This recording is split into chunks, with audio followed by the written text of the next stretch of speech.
kalian yang suka nonton film Kung Fu Panda, mungkin kalian udah nggak asing dengan salah satu villain utamanya yang bernama Tai Lung. Kali ini kita akan berusaha mengulas sedikit banyak tentang kisah hidupnya serta keterkaitannya dengan kehidupan kita sehari-hari, khususnya ketika kerja keras dan dedikasi yang selama ini kita jalani dalam hidup justru tidak membuahkan hasil yang maksimal dan berbalik mengkhianati diri kita.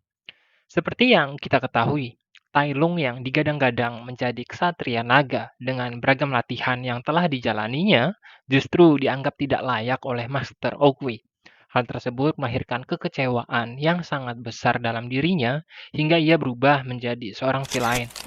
Entah kenapa banyak banget orang yang saya temuin di internet yang justru membela diri Tai Lung, yang dianggap telah mendapatkan pengkhianatan dan rasa sakit yang mendalam.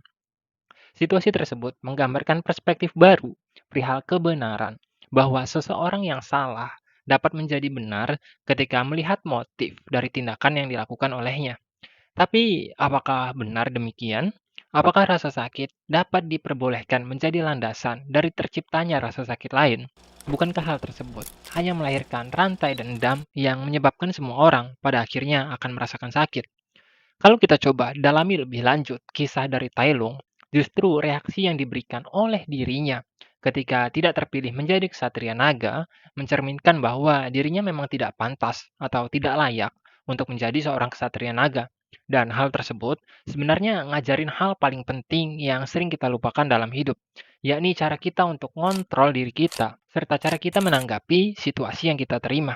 Bahkan, ketika Tai Lung mendapatkan gulungan naga yang digadang-gadang dapat berisi ilmu khusus untuk seorang ksatria naga, dan ternyata isinya kosong, dirinya justru bingung dan gagal memahami makna dari kekosongan itu sendiri. Sementara Po, yang memang layak untuk menjadi seorang ksatria naga, justru dapat memaknai maksud di dalam kekosongan tersebut.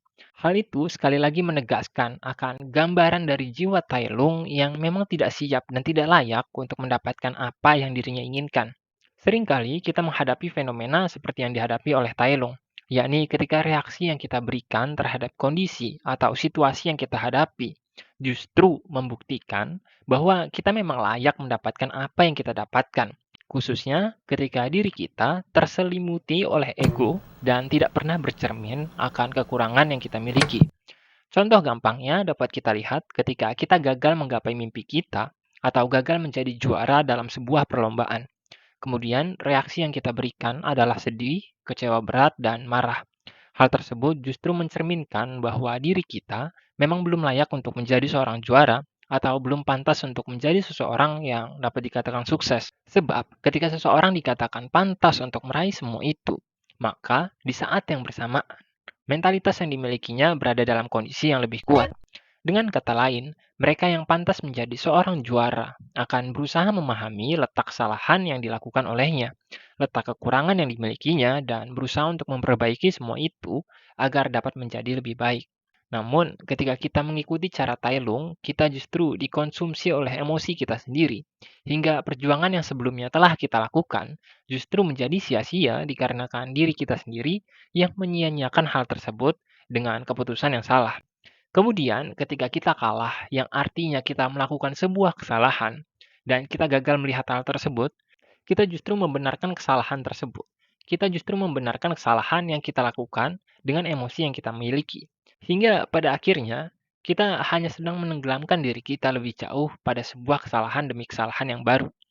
Sangat disayangkan, kebanyakan generasi muda kita saat ini memiliki mentalitas yang sama seperti Tai Lung, selalu mengharapkan pembenaran atas emosi yang kita terima atau kita miliki, hingga lupa untuk memperbaiki langkah atau kesalahan yang mungkin kita lakukan.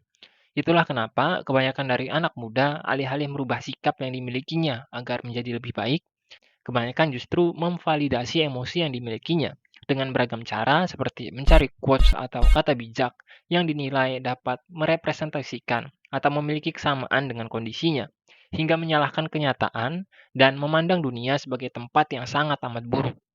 Kalau kalian suka dengan kisah Mahabharata, kalian mungkin kenal dengan Raja Anggakarna yang memiliki kisah hidup tidak jauh berbeda dengan Tai Lung, di mana dirinya tidak mendapatkan pengakuan dengan kekuatan dan kerja keras yang telah dijalani olehnya, hingga berakhir dengan mengambil langkah yang salah dalam hidup. Ketika Raja Anggakarna bertanya pada Krishna letak kesalahan yang dimilikinya hingga memiliki hidup yang sangat amat menderita, Krishna menjawab bahwa kesalahan utamanya adalah gagal untuk merubah kegagalan yang dimilikinya untuk menjadi alasan dalam berbuat kebaikan.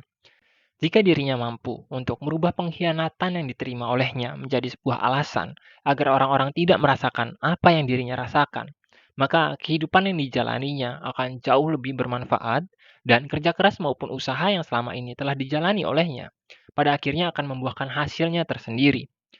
Jadi, untuk siapapun kita yang masih gagal, termasuk mungkin diri saya sendiri dengan channel YouTube ini, mari kita bersama-sama terus belajar untuk menjadi lebih baik dan melatih mental yang kita miliki, agar diri kita layak untuk mendapatkan apa yang kita harapkan. Jangan menjadi manusia yang cengeng yang dapat dengan mudah tenggelam dalam emosi dan membenarkan tindakan tersebut atas nama rasa sakit yang kita terima. Pada dasarnya, semua manusia pun merasakan rasa sakitnya tersendiri. Namun, hanya sedikit orang yang berhasil menjadikan hal tersebut sebagai kekuatan untuk berkembang dan terus berkembang. Sekian Konsultas yang ini, sampai jumpa.